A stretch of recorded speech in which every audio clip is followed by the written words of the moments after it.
to talk a little bit about what it means to live a life of goodness and how religions are implied in this life of goodness, and a life that has its basis in intelligence. Not an intelligence of the intellect, but an intelligence that comes from an insight into really what life is all about. And I say that you are already there. That any attempt to become something more is the problem. The desire to become something more spiritually is a contamination of what you already are. That's the problem in this world. We're always wanting to become something more. More. But if we sit back and we look at what we are, and we realize that, first of all, that thought, human thought, has created and invented all the religions throughout the world, we come to realize that something takes place in us. Realize that this thing called religion is total nonsense. We realize that this idea of God, this Heavenly Father, this being, our perception of this being, this infinitely powerful, omnipotent being that's in the sky, is actually a creation, an invention of thought as well.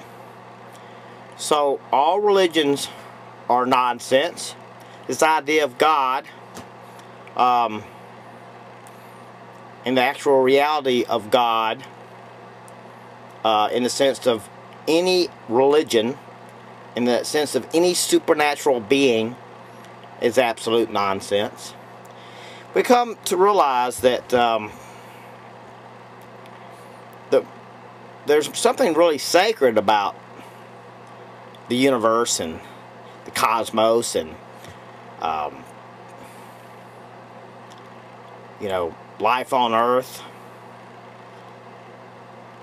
nature.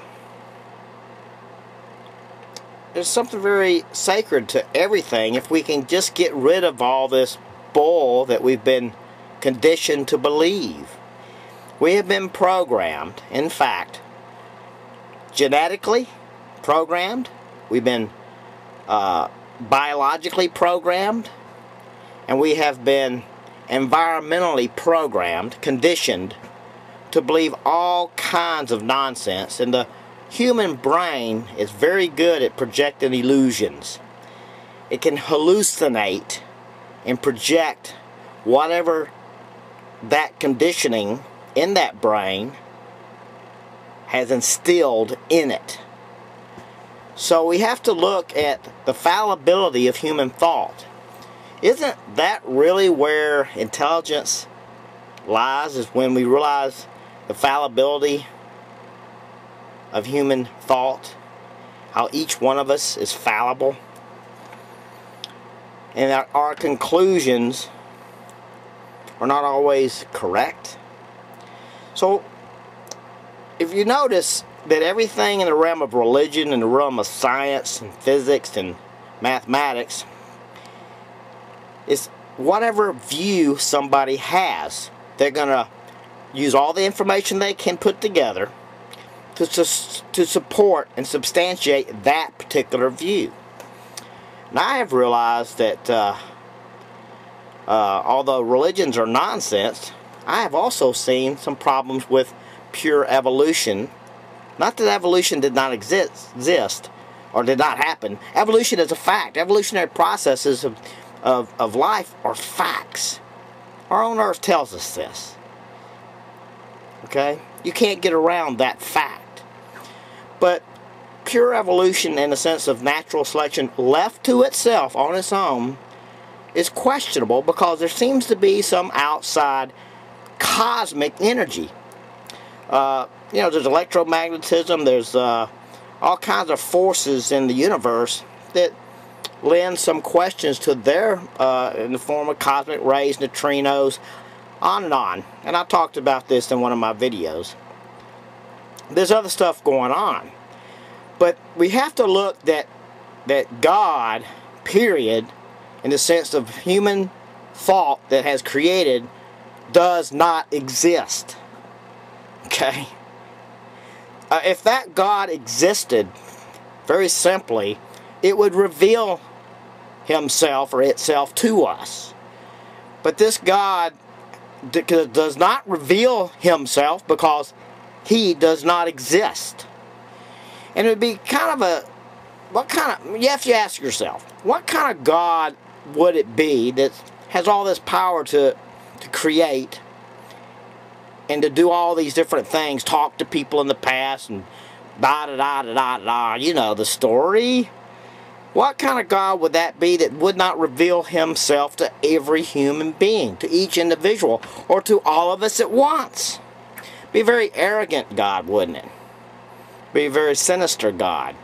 Be like some kind of God that wanted to play games with us. And basically he would be an ass. So I don't think God would be an ass. So that God that doesn't reveal himself does not exist. That's something we have to face, which is very difficult for most of us because of our conditioning